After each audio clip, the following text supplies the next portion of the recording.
First of all, I would like to thank the organizers of the Physics Academy of Northeast 2021 for giving me an opportunity to present my research work. The work that I'm going to present is transport of a particle driven periodically in a time-varying friction. So here is the introduction. Brownian motion, as we all know, is the erratic movement of particles suspended in a fluid which is caused by the collision of the particle with surrounding particles present in the fluid.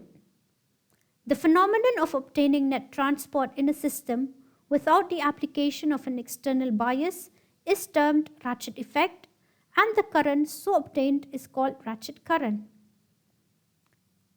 Particles in an inhomogeneous medium are subjected to an assorted resistance yielded by the medium, thereby causing transport of particles to differ from system to system. Now, for a system to obtain Ratchet effect, it will need to fulfill the following general requirements. Symmetry of the system should be broken, and the system should be permanently driven out of thermal equilibrium. Now, the second requirement needs to be met, as according to the second law of thermodynamics, there will be no mean directed transport of particles for a system in thermal equilibrium. There are various ways by which one can attain the above requirements, consequently whereby ratchet models can be categorized as follows. Number 1, flashing ratchet. In flashing ratchet, the periodic potential should be spatially periodic and asymmetric. The system is driven out of equilibrium by the process of switching between two potential states, that is, V on and V off, periodically without the application of external bias. Number 2, rocking ratchet. In rocking ratchet, the periodic and asymmetric potential is regulated periodically by an external force.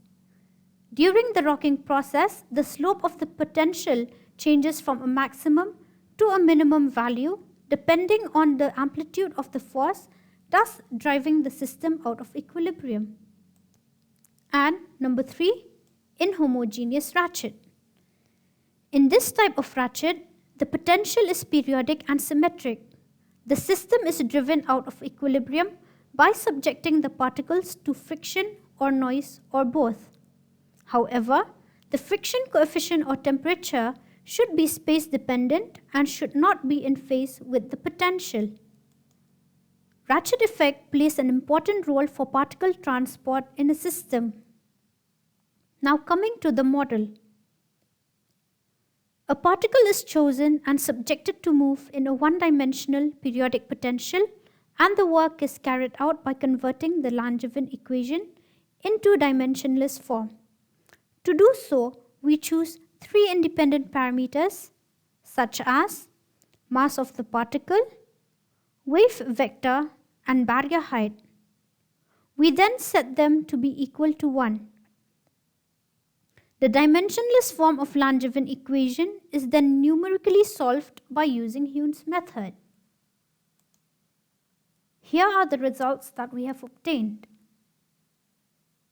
In figure 1, we have the plot of position versus time, which is also the trajectory graph. Now, in order to determine whether our chosen system exhibits ratchet current, we first inspect the trajectory of the particle. Under the chosen conditions, it was found that the particle drifts along the positive x-axis. However, current reversal may be obtained due to other parameters present in the system. In order to attain better results, we plot the average current over time with time, which is shown in the second graph. It was found that for a large period of time, the standard deviation becomes stable over time. This determined the appropriate number of periods required to input in order to achieve good results. If number of period was taken before the variance curve stabilizes, desirable results will not be obtained. Similarly, if we take a large number of periods beyond the stabilization of the curve, it will only lead to time consumption. However, choosing number of periods within the stabilization curve will allow us to obtain better results without any time futility. In Figure 3, we inspect the variation of current over the time period of the driving force. It was found that the current peaks at a particular region of the time period for all friction coefficient. It is at this particular region of time period that we will most likely be able to obtain ratchet current in our chosen system. Having attained the above results, we then input the necessary parameters into the system, and it was found that our chosen system does exhibit ratchet current as seen in Figure 4. Our work is still in the preliminary stage.